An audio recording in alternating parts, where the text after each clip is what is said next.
Bismillahirrahmanirrahim. Assalamualaikum warahmatullahi wabarakatuh.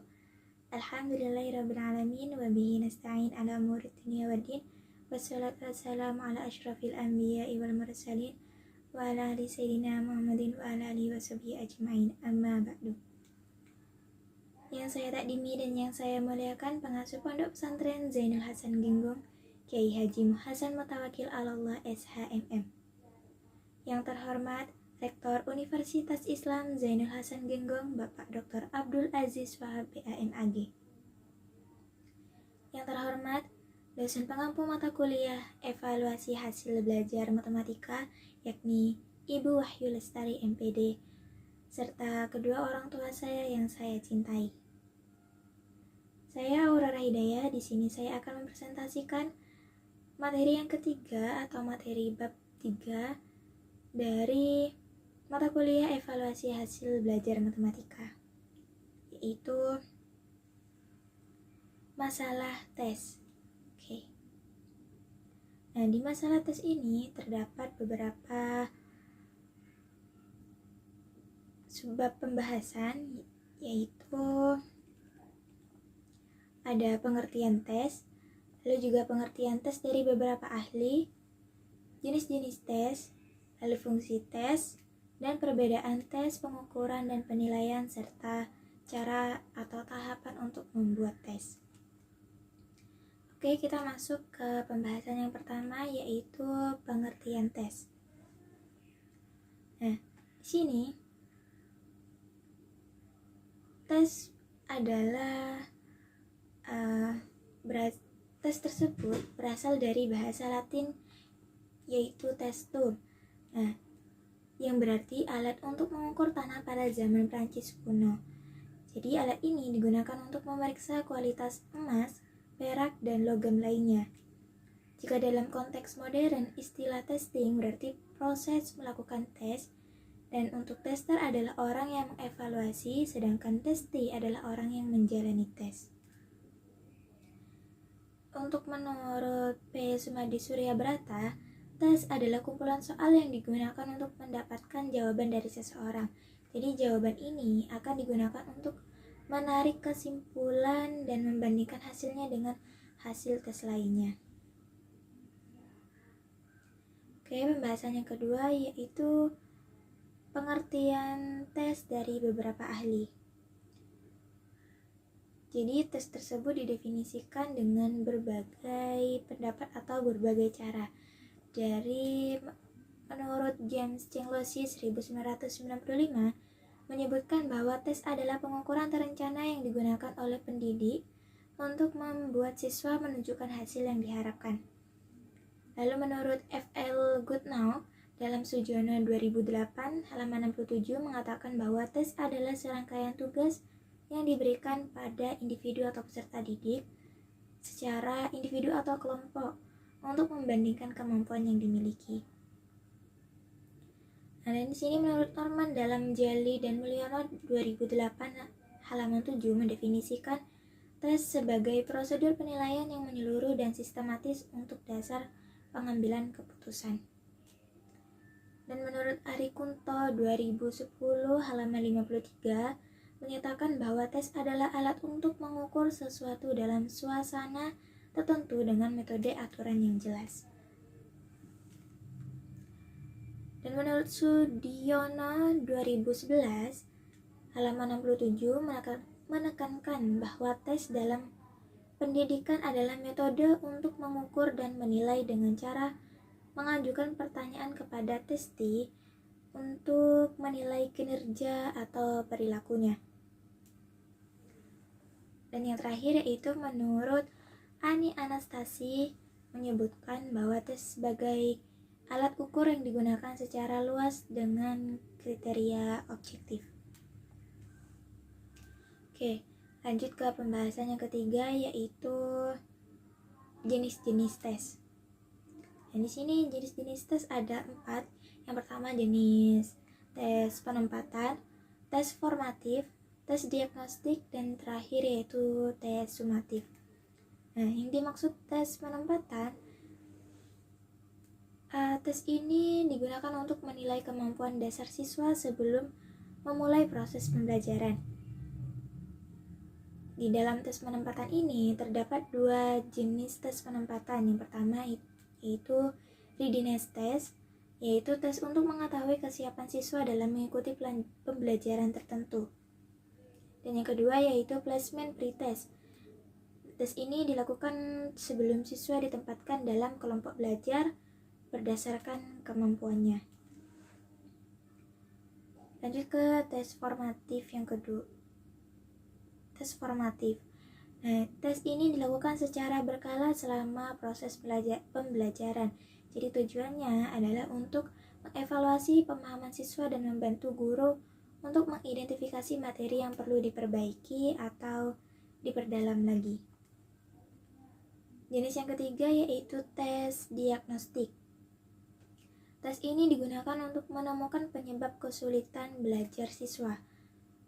Nah, melalui tes ini, guru dapat mengetahui di mana letak masalah yang menghambat kemampuan siswa dalam memahami materi. Dan jenis yang terakhir yaitu tes sumatif. Nah, tes ini dilakukan pada akhir tahap pembelajaran. Tujuannya adalah untuk mengukur keberhasilan belajar siswa secara keseluruhan. Biasanya pada akhir semester atau akhir itu seperti pembelajaran topik tertentu. Oke. Masuk ke pembahasan fungsi tes. Fungsi tes ini ada dua fungsinya, fungsinya untuk pendidik dan fungsinya untuk peserta didik. Oke, untuk fungsi tes untuk pendidik ini sebagai alat ukur untuk mengetahui sejauh mana program pengajaran berhasil. Jadi dari hasil tes, guru dapat menilai apakah metode pengajaran yang digunakan sudah efektif atau perlu disesuaikan.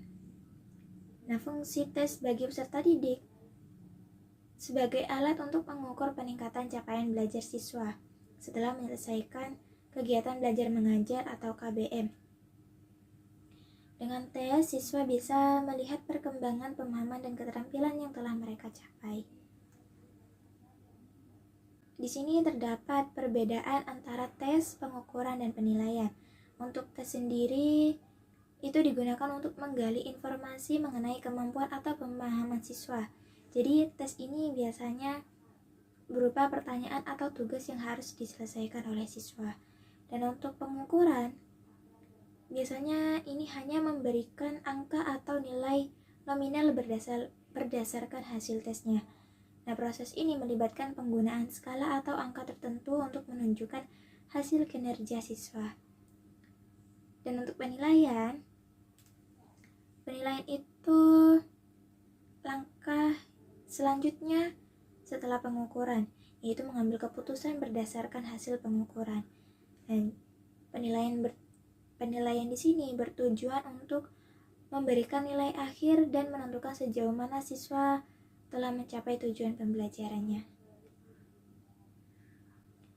Oke, masuk pembahasan yang terakhir yaitu untuk membuat tes. Di sini kita harus melihat atau perlu memperhatikan dalam membuat tes. Dan di sini perlu diperhatikan atau langkah-langkah sederhana dalam membuat tes yaitu pertama, menyiapkan dan menentukan tujuan tes. Nah, guna menyiapkan dan menentukan tujuan tes ini untuk menentukan alasan mengapa tes tersebut dilakukan dan apa yang ingin dicapai melalui tes tersebut. Lalu yang kedua yaitu pemilihan materi dan batasan bahan yang diuji. Jadi menentukan materi yang akan diuji dan batasannya agar fokus pada aspek-aspek penting yang sesuai dengan tujuan pembelajaran. Yang ketiga yaitu menentukan format dan jenis tes. Nah, di sini perlu memilih format tes yang sesuai, misalnya pilihan ganda, esai, atau isian singkat. Jadi berdasarkan materi, perlu memilih format tes yang sesuai yang akan diujikan gitu. Nah, langkah yang keempat yaitu merumuskan tujuan untuk setiap materi. Jadi setiap materi yang diuji harus memiliki tujuan pembelajaran yang jelas untuk menentukan fokus evaluasi. Langkah yang kelima yaitu mengidentifikasi perilaku siswa yang dinilai. Jadi perlu untuk mengidentifikasi perilaku atau keterampilan apa yang ingin dinilai dari siswa. Misalnya pemahaman konsep, kemampuan analisis, atau keterampilan praktis. Langkah yang keenam yaitu memastikan aspek yang diukur itu secara tepat. Jadi pastikan bahwa aspek yang diukur itu dalam tes sesuai dengan tujuan pembelajaran dan relevan dengan materinya. Langkah yang ketujuh yaitu menentukan jumlah item tes. Perlu untuk menentukan berapa banyak soal atau item yang akan diberikan, dan pastikan setiap soal sesuai dengan tujuan instruksional khusus atau TIK dan aspek perilaku yang diinginkan. Dan perlu juga di sini untuk menentukan skor, lalu menyusun kisi-kisi, dan pastinya untuk membuat soal itu harus berdasarkan kisi-kisi agar soal tersebut sesuai dengan materi yang diujikan dan aspek yang akan dinilai.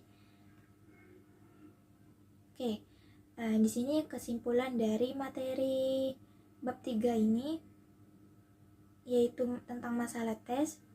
Tes adalah alat untuk mengukur pengetahuan atau kemampuan seseorang atau peserta didik. Tujuan utamanya adalah menilai pencapaian individu atau secara kelompok. Jadi, ada beberapa jenis tes seperti tes penempatan, tes diagnostik, tes formatif, dan sumatif. Pastinya, tes tersebut digunakan untuk mengukur seberapa baik peserta didik tersebut menguasai suatu materi. Di sini ada perbedaan antara tes pengukuran dan penilaian, di mana tes itu untuk mengetahui kemampuan seseorang dan pengukuran hanya memberikan angka, sedangkan penilaian melibatkan pengambilan keputusan dari hasil tes. Jadi untuk membuat tesnya perlu memastikan tes tersebut valid, dapat diandalkan dan memiliki tujuan yang jelas. Oke, sudah selesai presentasi dari saya tentang materi bab 3 yaitu masalah tes. Mohon maaf apabila banyak kesalahan kata dan kurang dalam penjelasannya. Terima kasih atas perhatiannya. Saya Aurora Hidayah, pamit undur diri. Assalamualaikum warahmatullahi wabarakatuh.